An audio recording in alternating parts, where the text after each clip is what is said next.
In the heat of a bustling desert city, where golden sands meet towering skyscrapers, a decorated army major finds herself face to face with a cold barrel of prejudice.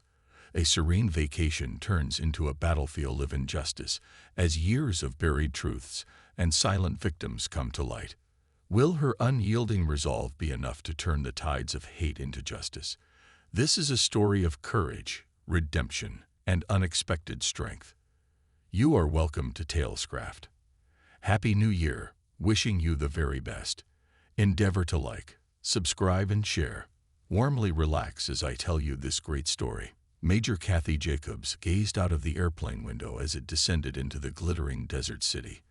Beneath her, golden sands stretched endlessly, dotted with architectural marvels that seemed to pierce the clouds. She had spent 25 years of her life in service, never taking more than a fleeting weekend to herself. But this time, she had finally decided to let go of her regimented routine, at least for a little while. Kathy, a 48-year-old anesthetic nurse in the Southern American Army, was a force to be reckoned with.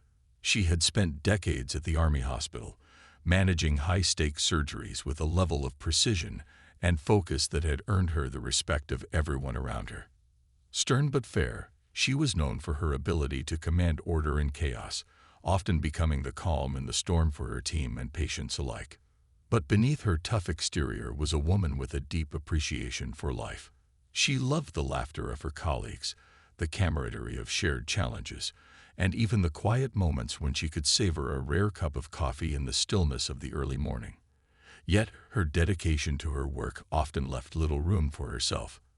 Her friend Emily, a successful businesswoman and one of the few people who knew Kathy's softer side, had been nudging her to take a break for years.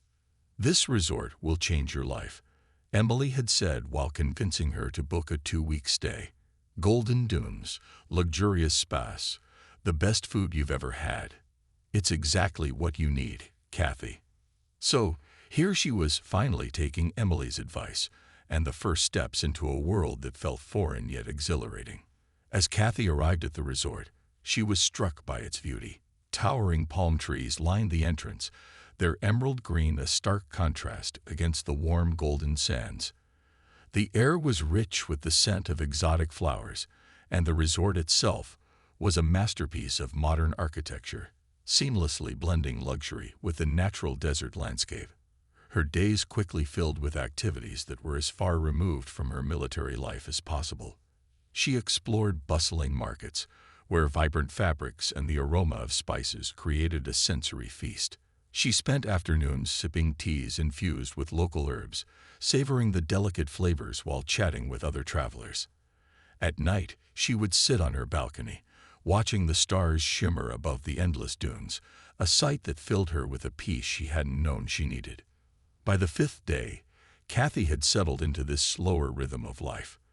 That morning, after a hearty breakfast of freshly baked flatbreads and honey, she decided to visit the National Monumental Museum.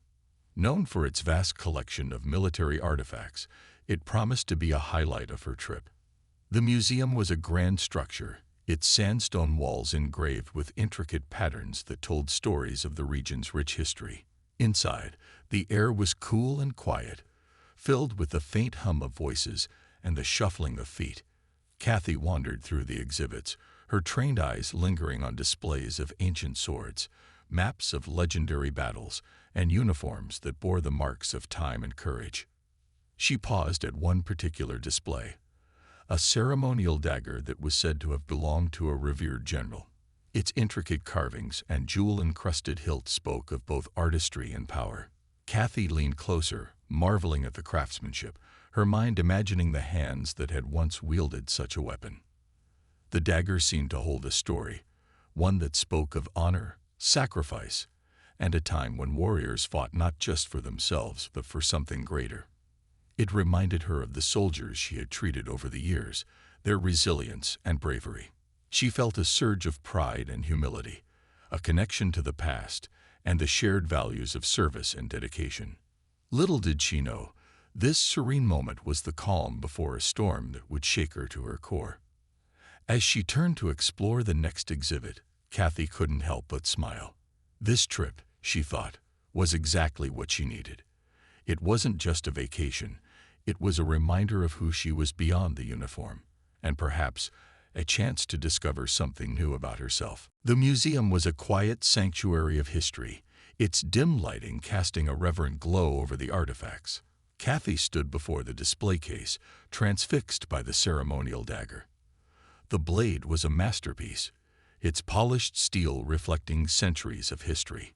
Intricate carvings along the hilt told a story of valor, and the faint traces of wear hinted at the countless hands that had once wielded it. Kathy leaned in closer, her breath barely a whisper as she marveled at the craftsmanship. This was why she had come, to immerse herself in the stories of the past, to connect with a legacy of courage and honor.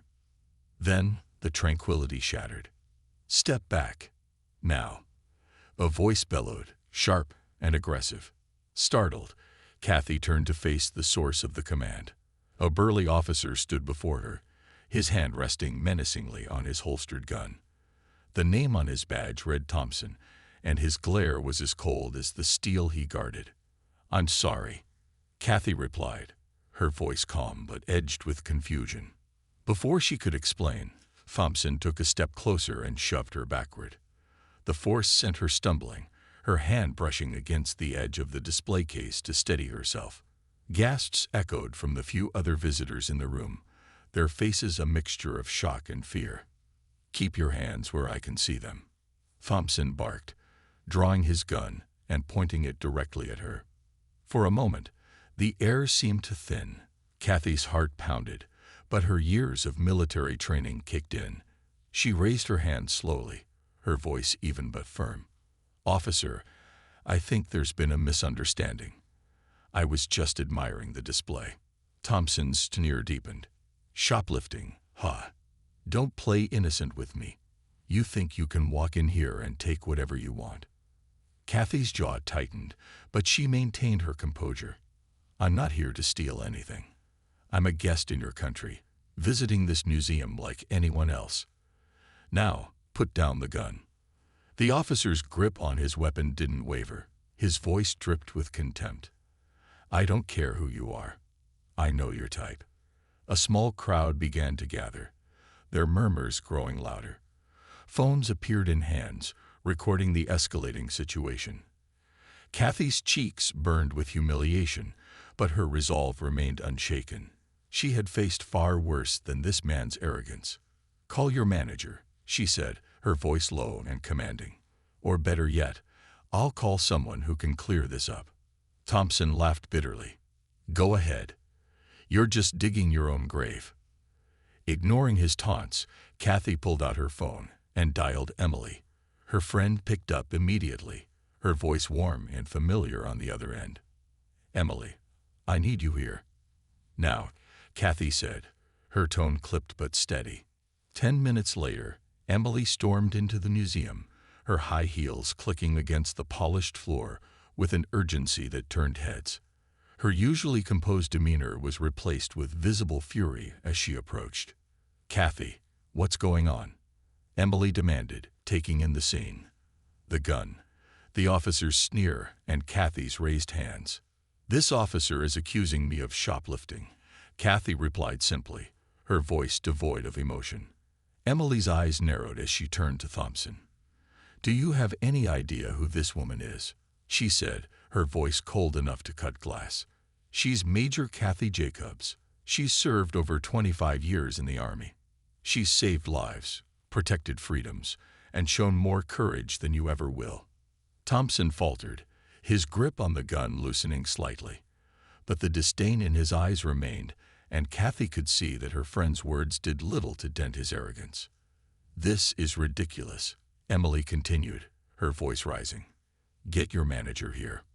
Right now." The officer hesitated, then barked into his radio. Minutes later, the museum manager arrived, his face pale and clammy as he took in the scene. Emily wasted no time, her words sharp and decisive as she recounted what had happened. The manager turned to Kathy, his voice shaking with contrition. "Major Jacobs, I am so sorry. This is unacceptable. I assure you, we will address this. But Kathy wasn't looking at him. Her eyes remained on Thompson, who stood rigid, his face betraying no remorse.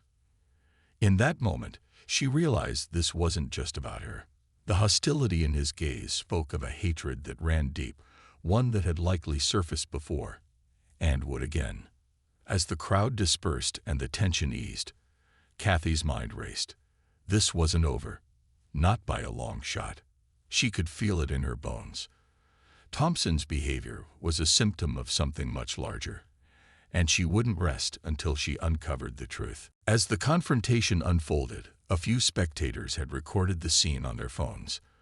By the time Kathy and Emily returned to their hotel that evening, the videos were already circulating online. Social media erupted in outrage, the clips igniting a firestorm of discussion. Thompson's aggressive behavior, his weapon trained on Kathy, and her calm yet resolute response painted a damning picture. The videos became the catalyst for a flood of revelations. Victims from Thompson's past encounters began to come forward, sharing their own stories of harassment, humiliation, and fear. These testimonies painted an ugly portrait of a man who had weaponized his badge, using his position to target people of color while hiding behind a facade of authority. Complaints had been filed over the years, but they had been buried, ignored by a system that turned a blind eye to abuse. Kathy and Emily sat together that night, scrolling through the avalanche of messages, videos, and articles that now dominated the internet. The weight of the revelations was heavy, but Kathy's resolve only grew stronger. Emily looked at her friend, her expression a mixture of admiration and determination. "Kathy, this is bigger than just you," Emily said. "This is about holding people like him accountable." Kathy nodded, her face set with grim purpose. "It's always bigger than one person, Emily. But this stops here." The two women devised a plan.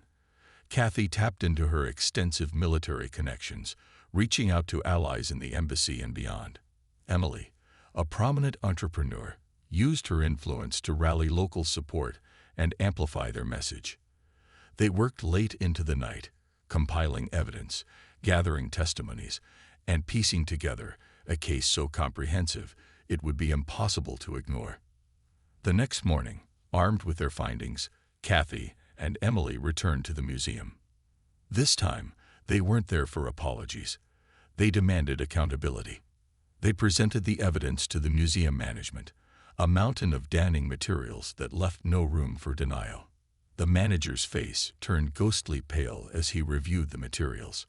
His hands trembled slightly as he flipped through witness statements, watched the viral videos, and read through the complaints that had been swept under the rug for years. This is horrifying," he whispered, his voice barely audible. I had no idea." "That's the problem," Kathy said, her voice razor-sharp.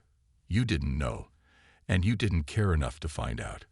But now you have no excuse." With mounting pressure from the public, an irrefutable pile of evidence, and the growing media attention, the museum had no choice but to act. By the end of the day, Thompson was escorted out of the building, his badge and weapons stripped away.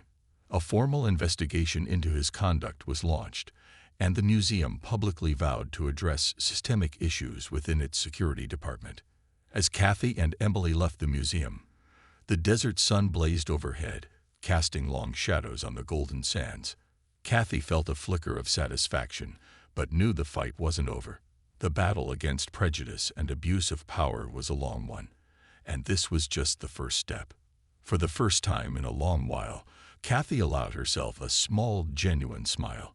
She wasn't just Major Kathy Jacobs, the soldier or the nurse.